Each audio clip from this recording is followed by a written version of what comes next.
Good afternoon, everybody. I'm Nola Hennessy from Serenidad Consulting and the Peace Ranch. Thank you very much for your patience while I recovered from a sequence of viruses over the last 6 weeks. I'm at the tail end of the last virus and feeling a whole lot better. And today is midweek, last week of April, and I wanted to tape today so that we could be ahead of ANZAC Day, which is a commemorative day for the Australian Defence Force and New Zealand Defence Force with regard to those who have fallen in previous wars. And also because we've got so much happening globally, now is the time for me to talk about the topic of alliances. You might recall that when I posted the first PowerPoint presentation about my new model for peace, the 5 letters that make up the word peace, I gave meaning to those letters. And the A in peace, I talk about alliances.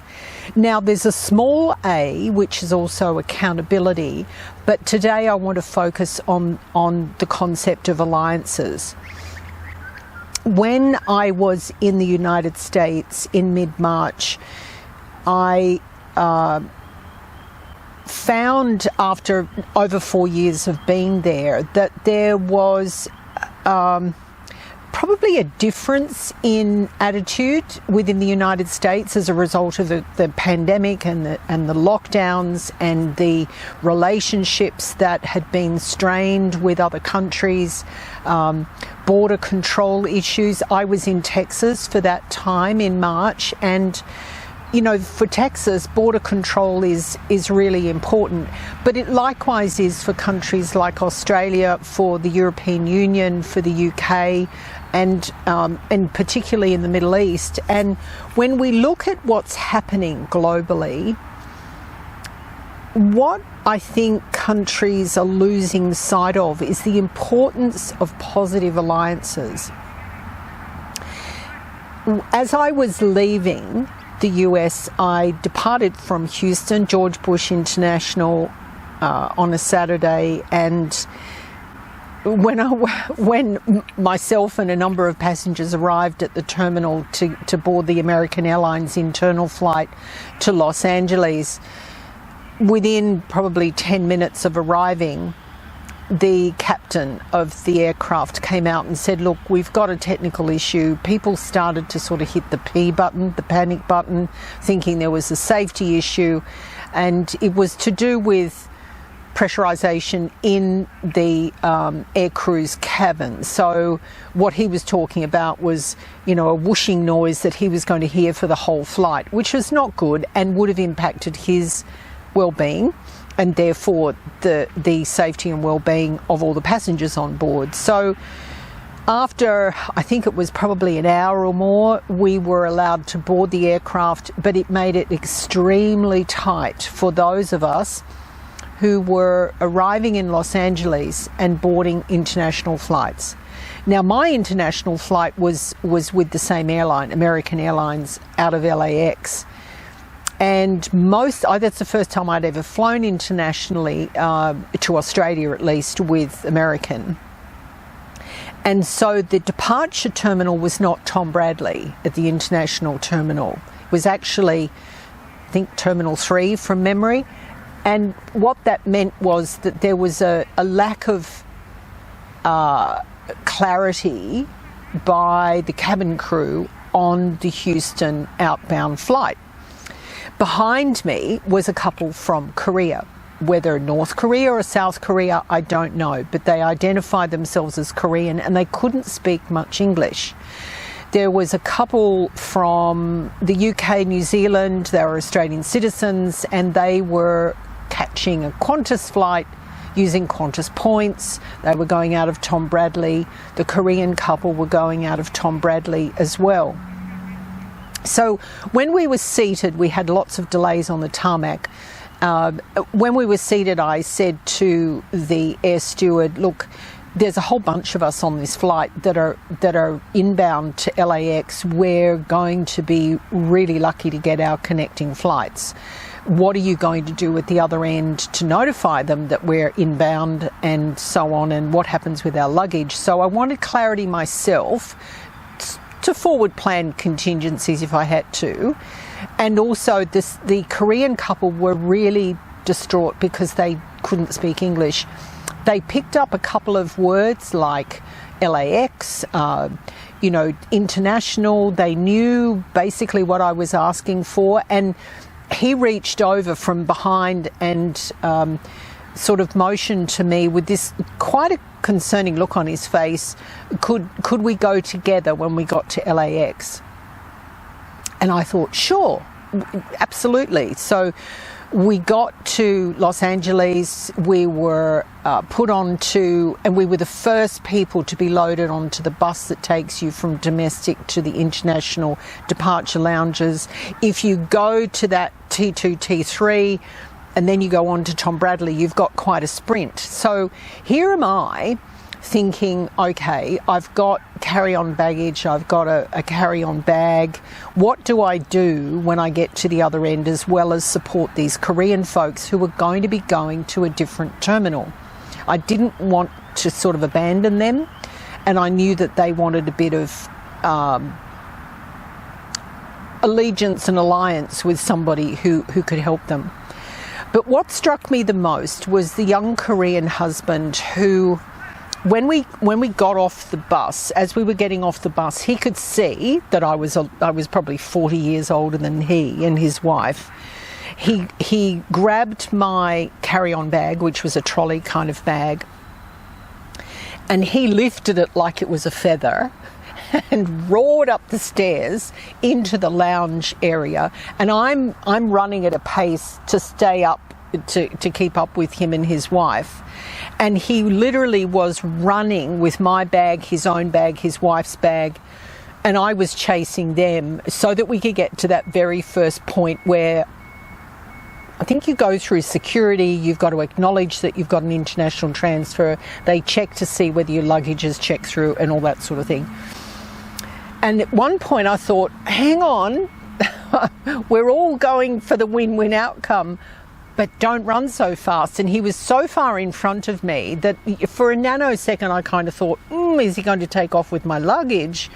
And then he turned around and I motioned to him to kind of stop, because he was going to Tom Bradley and my instructions were to go to T3. Now, because of the confusion at the time, we got to that first checkpoint and I said, give me my bag, because I think I have to go somewhere else.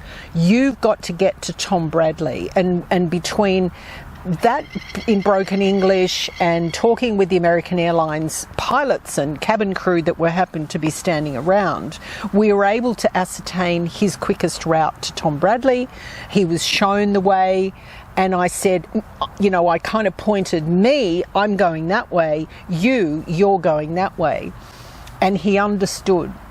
Now, the point about alliances is, it doesn't matter whether we speak the same language. When we've got a joint outcome, and the outcome is going to be of benefit to both, and there's a need to work together to achieve that outcome, then you do it without question. You've got to trust. You've got to have compassion and empathy for the other person in order for the bigger picture to come together. And I was really quite impressed with just how quickly he anticipated, well, okay, this woman's older than me, I'll help her with her luggage. He didn't have to. And I dare say that if it was an English-speaking younger person, I may not have got the same level of age-related respect. And that in itself points to the need for us to build our alliances with people, even though there's potentially a chasm of difference. Now, I wasn't about to teach him English. I was speaking in a manner that was simple yet direct, and I think he appreciated, his wife said basically nothing. He appreciated the fact that I was speaking to find a solution for everybody on board, not just me. It wasn't just about me connecting. There were probably 6 to 10 people on board that flight out of Houston who needed to get their international connection. So, I had the opportunity to speak up and say, who do we go to for help? How are you going to synchronise this for us? What are you going to do to support us? And as a result of speaking up on behalf of, then everybody else seemed to understand that, one solution offered was probably going to be our best solution. Now, I believe from the speed at which that Korean couple were running, they probably made it to Tom Bradley. I accidentally I was shown a particular corridor to go down, and I started pelting along that corridor and almost got to Tom Bradley myself and thought, no, I don't need to be here. I've got to go back to T3, turned around and saw the sign, T3, back the way I'd come. So I was literally running for a good 20 minutes once I hit the lounge off the bus, hit the lounge and was finding where I had to get my next departure. And luckily, I got onto the flight on time, got settled, and all was well. But it really struck me how much that young Korean husband wanted to help, how much he took it on himself to assist me, not knowing me from a bar of soap, how much he immediately saw the mutual benefit in us working together and achieving an outcome together. And the point I want to make here is, with all of the rubbish that's going on in the Middle East, with all of the things that are going on in Australia, with postings of really violent videos on social media, and the fact that the social media owners aren't prepared to take them down, the fact that you've got single players with a lot of money and therefore positional power who are seeking to get an outcome that's only selfish, we have to build that concept of alliances so that people understand the importance of working together rather than against one another. I'm fairly appalled at what I'm reading and hearing, and I think, to keep this short and sweet, alliances are the only thing that's going to be the glue for us to be able to achieve a level of global peace. We have to identify and nurture those alliances, whether they're the same, language-speaking entities or not, doesn't matter. We've got to identify those alliances and grow those alliances over time. We've got to work together for outcomes. We've got to work unselfishly and selflessly for outcomes. Otherwise, we're going to have the push-pull that we've got at the moment and the huge power and control struggles that are going on. I trust that my health will be good again by the end of May, and I expect to be able to have another podcast session then. In the meantime, I hope you have a lovely month. Best wishes. Bye for now.